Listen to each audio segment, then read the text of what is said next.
ইমামে গাজালি লিখেন, আমি যখন আমার হুজরার মধ্যে ঘুমাই, দুনিয়ার মানুষে আমি তাকায় দেখি আল্লাহর বন্ধু আমার ঘরে হাজির। আমি তো অবাক, হুজুর, ইয়া রাসূলুল্লাহ, নবীজি আপনি আমার ঘরে হাজির হয়েছেন। আমরাও আজকে দোয়া করব, আল্লাহ আর কোনো দন পাইবা না পাই, একবার নবীর দিদারটা দিয়ে আপনার ভাঙা কপাল জোড়া লাগাই দিও। আমরার এই পাশান, আমরার এই আশিক কলিজাটারে ঠান্ডা করিও, তোমার বন্ধু নবীর দিদার একবার দিয়া গো আল্লাহ। ইমামে গাজালিকে আমার নবীজি ডাকে, রে গাজালি, আমি তোমার কাছে একটা খবর নিয়ে আসছি রে, একটা খবর নিয়ে আসছি। কি খবর হুজুর? কি খবর নিয়ে আসছেন? এরে গাজালি, অমুক এলাকার আমার এক আশিক, নাম যার আব্দুর রহমান, আব্দুর রহমান নামের ওই আশিক দুনিয়া থেকে বিদায় হয়ে গেছে। এরে গাজালি, আমি নবী আদেশ দিলাম, যাও যাও, কালকে গিয়ে তুমি তার জানাজায় শরীক হও, বড় মহব্বতের সাথে তুমি তার দাফন কাফনের ব্যবস্থা করো, জানাজার ব্যবস্থা করো। হযরত ইমাম গাজালি বলেন, আমি ঘুম থেকে উঠে অবাক, নবীজির দেওয়া ঠিকানা মোতাবেক আমি দৌড়ে চলে গেলাম ওই এলাকার মধ্যে। আমি ওনার আত্মীয় স্বজনের খবর করলাম, কে গো আব্দুর রহমানের ওলি আওলাদ, কে আছো আব্দুর রহমানের ওলি আওলাদ আত্মীয় স্বজন, কে আব্দুর রহমান দুনিয়া থেকে বিদায় হয়েছে? হুজুর, এই তো আব্দুর রহমানের লাশ দেখা যায়, আপনি দি জানাজায় শরীক হয়েছেন। হ্যাঁ হ্যাঁ, চলো তাড়াতাড়ি আব্দুর রহমানের বড় সুন্দর করে গোসলের ব্যবস্থা করি, সুন্দর করে কাফনের ব্যবস্থা করি। এলাকার আত্মীয় স্বজনেরা, সম্ভ্রান্ত লোকেরা, সমস্ত আত্মীয় স্বজনেরা অবাক হয়ে গেল।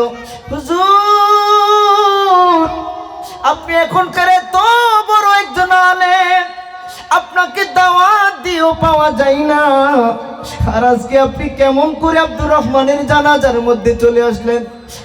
আমরা তো দাওয়াত দেওয়ারও স্মরণে না সাহস করতে পারি না।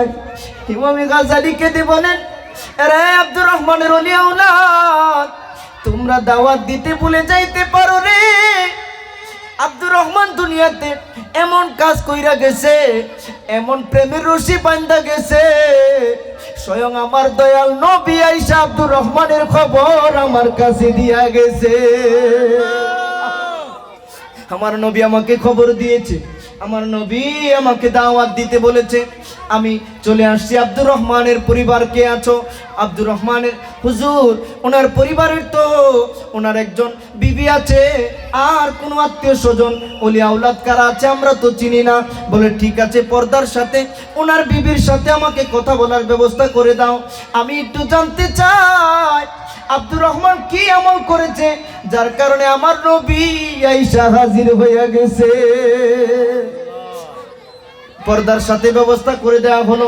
দাফন কাফনের পরে ইমামে গাজালি পর্দার অন্তরানার থাইকা অপর পাশ থেকে আব্দুর রহমানের বিবিকে ডাকে, ওগো মা, আপনি একটু সত্য করে কোন, আপনার স্বামী কি কাজ করতো যার কারণে আল্লাহর কাছে এত মকবুল হয়ে গেছে? আমার নবী আয়েশা তারে জান্নাতি জান্নাতি বলে ঘোষণা করেছে। বলে হুজুর, আমি খোদার কসম করে বলি, আমার স্বামী বড় কোনো আলেম ছিল না, বড় কোনো আমলওয়ালা ছিল না, উনি তো একজন কাঠমিস্ত্রি ছিল। কাঠমিস্ত্রি ছিল, তেমন কিছু জানতো না। তবে হুজুর, আমি দুইটা আমল করতে সব সময় দেখতাম, দুইটা আমল উনি করতো। এক নম্বরে আমি দেখতাম উনি 5 ওয়াক্ত নামাজের প্রতি এত মহব্বত ছিল। কাটতে গভীর জঙ্গলায় চলে গেছে। কাঠ কাটা কত কষ্টের কাজ, কাঠ কাটবে, কাঠ কাটার জন্য উনি কুড়ালটা উপরে উঠাইছে। এমন সময় যদি মুয়াজ্জিন আল্লাহু আকবার বলে ডাক দিছে গো, হুজুর, আমি দেখতাম আমার স্বামী আর কুড়ালটা নিচে নামাইতো না, সাথে সাথে উনি কুড়ালটাকে রাইখা দিত, অর্থাৎ আর উনি কাটার দিকে মুখ ফিরাইতো না, সোজা দৌড় দিয়ে আল্লাহর মসজিদের মেহমান হয়ে যাইতো। নামাজকে বড় মহব্বত করত। আমি দেখতাম আরেকটা কাজ করত। হুজুর, আমি আরেকটা কাজ করতে দেখতাম, এমন একটা রাত্র না মানুষ আইসা কাজ কইরা দৌড়ায় খায় দেয় ঘুমাইতে যায়, কিন্তু আমি দেখতাম উনি খাবার পর ব্রাশ করে মিসওয়াক করে উজু করে আল্লাহর কোরআনটা নিয়ে বসে যাইতো। কোরআনটা তেমন শুদ্ধ করে পড়তেও পারতো না, কিন্তু প্রতিদিন পড়ার জন্য চেষ্টা করত, পড়ার জন্য চেষ্টা চালাইতো, কিতাবের উপরে আঙ্গুলগুলা বুলাইতো, আঙ্গুল বুলাইতো আর কানতো, আল্লাহ হাসপাতালের নিচে আমার মতো নাফরমান আর কে আছে গো আল্লাহ, আমি তোমার কোরআনটাও শিখতে পারলাম না, আমার মতো গুনাহগার মনে হয় আর কেউ নাই। এভাবে একের পর একদিন কোরআনটা ধরে ধরে কানতো।